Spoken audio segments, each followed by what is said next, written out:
Que Dios los bendiga hoy con la clase sobre la evangelización de los que sostienen otras creencias. Recuerde que esto es parte de una serie que tiene como propósito equipar al creyente para el ministerio. Voy hacia la introducción, que vemos como Pablo, el incansable predicador del evangelio, quien había pasado encendiendo la chispa de la fe cristiana por muchos países y ciudades del Imperio Romano, ahora llega a Atenas, una ciudad convulsionada, materialista, supersticiosa y mística durante su segundo viaje misionero.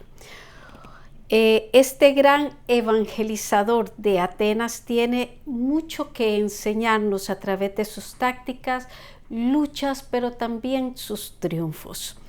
Una de ellas es la sensibilidad de su corazón ante la idolatría y la confusión de la gente.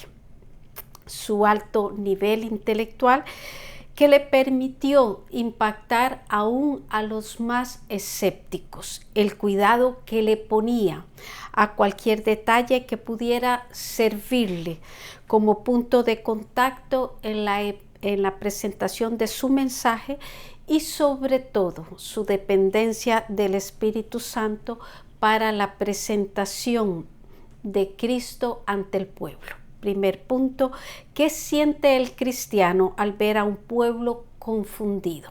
Su espíritu se enardece al ver la idolatría y la confusión de la gente.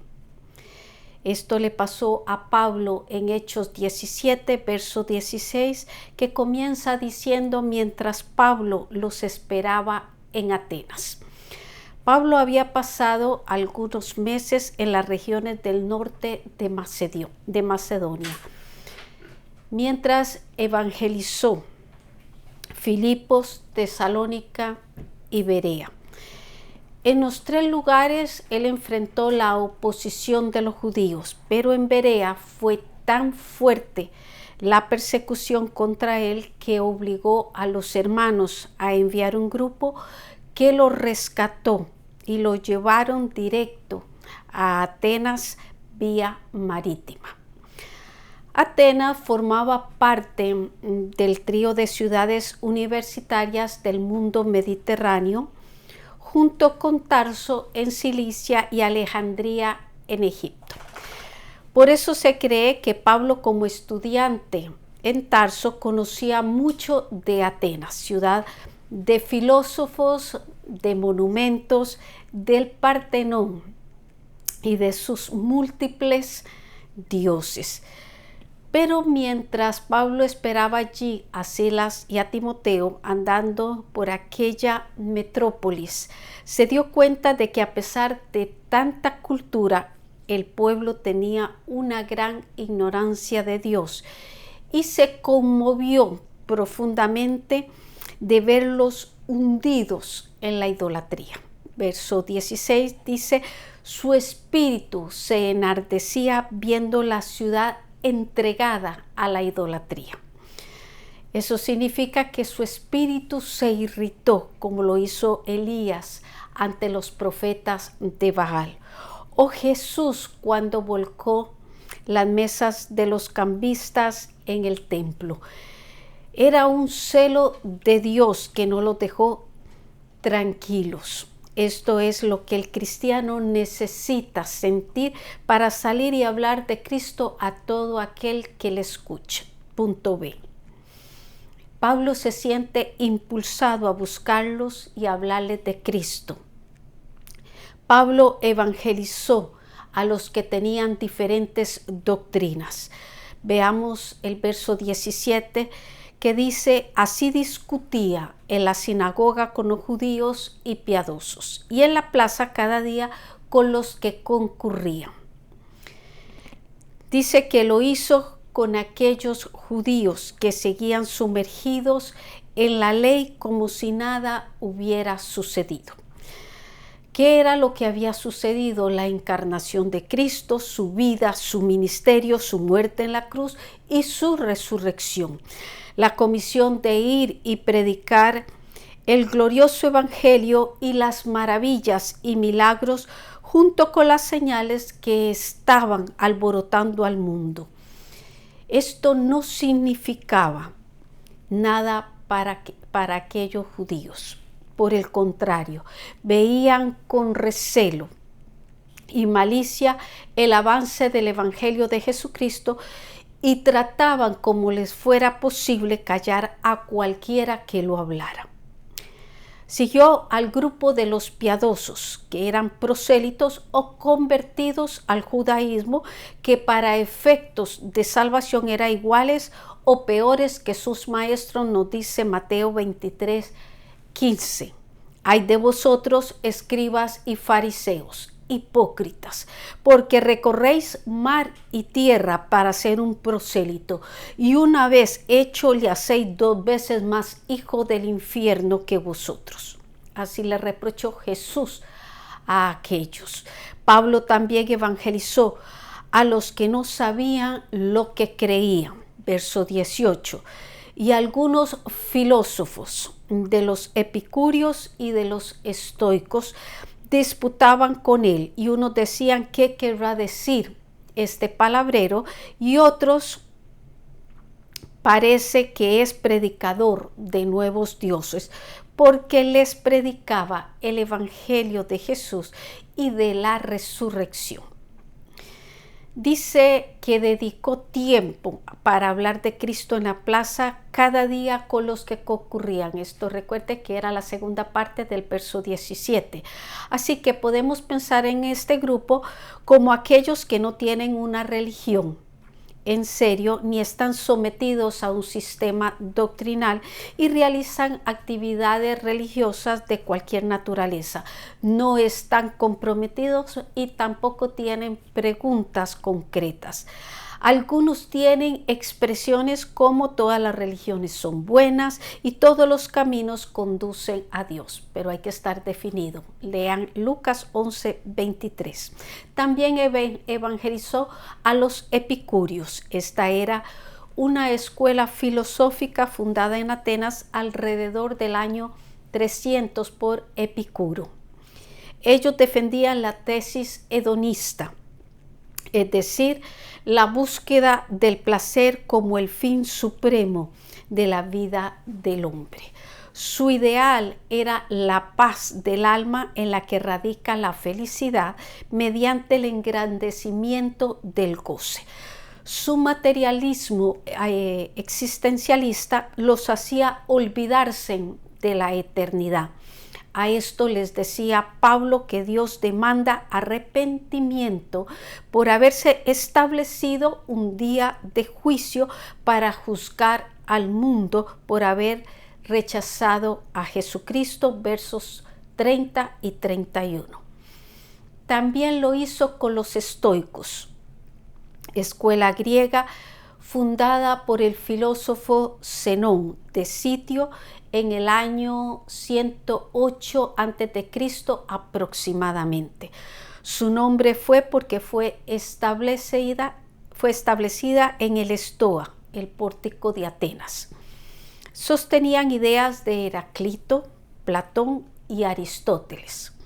Sus puntos básicos eran la ética y el panteísmo. Veían a Dios como el alma del universo. Su ideal era el hombre sabio que vive conforme a la naturaleza, domina las pasiones y soporta el sufrimiento. Estos abogaban por una vida ética y sencilla, sin alardes. El resultado de esta evangelización a todos estos grupos no fue tan halagadora para Pablo. Algunos se burlaban de él, otros decían qué querrá decir este palabrero o charlatán. Cuando decían palabrero o charlatán, era uno que recogía fragmentos de información y los usaba para formar sus discursos pidiendo a cambio algún donativo. O que parece predicador de nuevos dioses porque predicaba el evangelio de Jesús y su resurrección. Y los burladores, al oír Jesús y Anastasis, que significa resurrección, lo tomaron como que les había traído una nueva pareja de dioses. Punto C. Pablo acepta el desafío de contestar las preguntas de sus oyentes. Verso 19 que dice que tomándole le trajeron al Areópago diciendo: podremos saber qué es esta nueva enseñanza de que hablas. Areópago o roca de Ares puede ser la colina de Marte entre el mercado y la Acrópolis, o el consejo que en tiempos antiguos se reunía en esa colina. Los versos 22 y 23 hacen que esta última sea la más posible. La pregunta, ¿podremos saber qué es esta nueva enseñanza de que hablas?, le da a Pablo la oportunidad para exponer públicamente el mensaje del Evangelio, y él la aprovechó. Los atenienses, llenos de curiosidad, querían salir de sus dudas. Verso 20, pues traes a nuestros oídos cosas extrañas. Queremos pues saber qué quiere decir esto. Las motivaciones de esta gente no eran las mejores. Lo podemos ver en la información que nos da Lucas entre paréntesis en el verso 21. Porque todos los atenienses y los extranjeros residentes allí en ninguna otra cosa se interesaban sino en decir o en oír algo nuevo.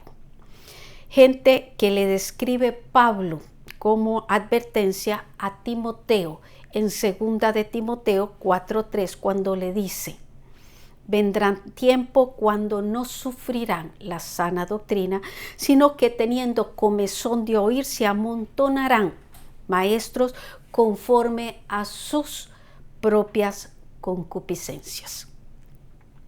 Esta información que les acabo de dar no le evitó a Pablo que le diera el mensaje de salvación, ni tampoco se nos evita ahora a nosotros.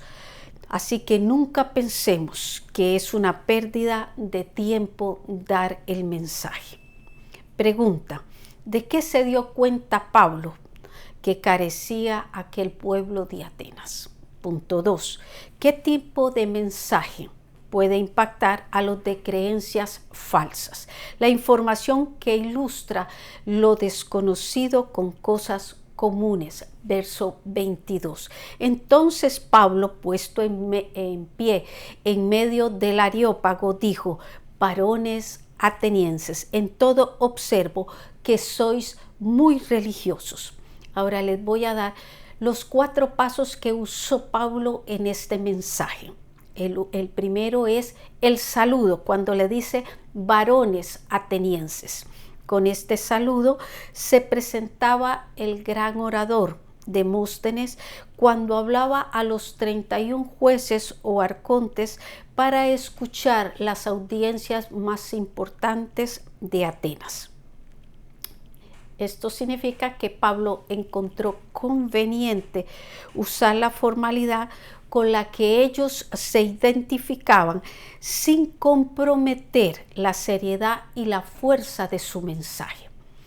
Lo otro que usó fue la identificación, cuando él les señala: observo que sois muy religiosos. Esta expresión se puede entender de 2 maneras. Una que eran extremadamente religiosos y la otra que eran supersticiosos, que es la que aparece en la revisión que se le hizo a la Biblia Reina Valera en 1909. Pablo, más que usar esta expresión para ofender, fue lo familiarizados que estaban los atenienses con ella. Y también fue la verdad de lo que Pablo observó. Ellos estaban hundidos en la idolatría, superstición y filosofías de hombres. La tercera fue la ilustración. Verso 23. Porque pasando y mirando vuestros santuarios, hallé también un altar en el cual estaba esta inscripción: al Dios no conocido, al que vosotros adoráis, pues sin conocerle, y es a quien yo anuncio.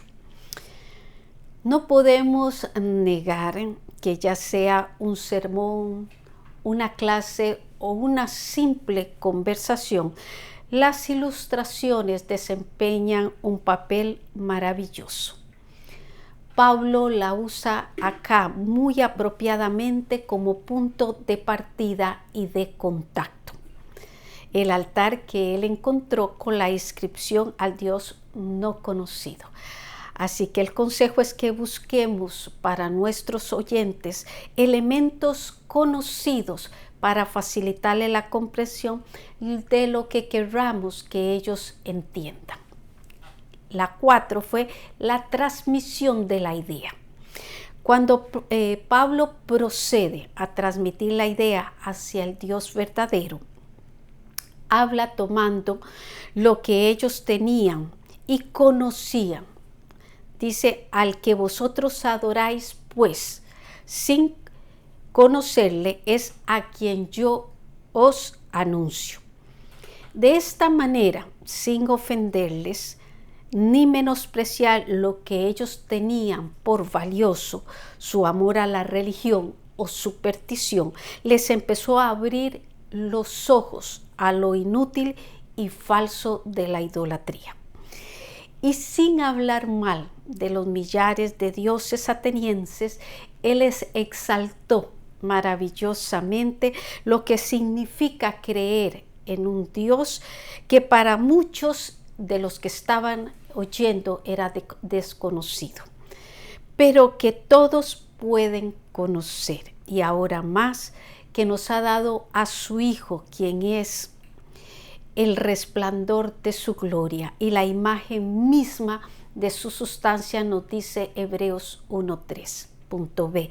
Un planteamiento claro y correcto acerca de Dios y de su obra. Sin entrar Pablo en discusiones sobre la existencia de Dios, lo presenta en el verso 24 como el Dios que hizo el mundo y todas las cosas que en él hay, siendo Señor del cielo y de la tierra. Así fue como los griegos, acostumbrados a muchos dioses y semidioses, oyeron acerca de un solo Dios, creador de todas las cosas en el cielo y en la tierra. Continúa en el verso 24 que Pablo les dijo: no habita en templos hechos por manos humanas. Aún en el sistema del Antiguo Testamento, los creyentes sabían que el tabernáculo, el templo y el arca del pacto eran lugares de donde Dios se manifestaba a su pueblo, pero su morada permanente es el cielo. Siendo así, Él no necesita, para ser quien es, nada que el ser humano le pueda brindar. Vean cómo Pablo lo dice en el verso 25: ni es honrado por manos de hombres como si necesitase de algo, pues Él es quien da a todos vida y aliento y todas las cosas. Verso 26: y de una sangre ha hecho todo el linaje de los hombres, para que habiten sobre toda la faz de la tierra, y les ha prefijado el orden de los tiempos y los límites de su habitación. En este verso, Pablo se acerca a la manera de pensar de algunos de los que estaban allí, en cuanto a la unidad del género humano y de un Dios que ellos consideraban que es el alma del universo, por tanto era tan material como el mundo. En contraste, Pablo les presenta al Dios verdadero como su creador y dueño. Y como creador, todos los hombres provienen de uno y dependen de Dios.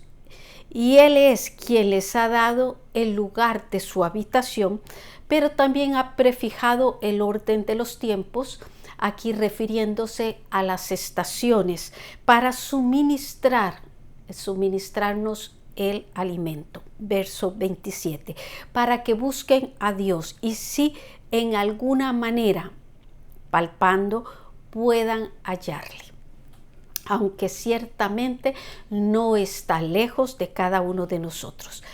Si leemos el verso 26 y 27 juntos, podemos decir que esa bondad de Dios, viéndola en su creación, nos ayuda a buscar de Él, o por lo menos eso es lo que debería de ocurrir.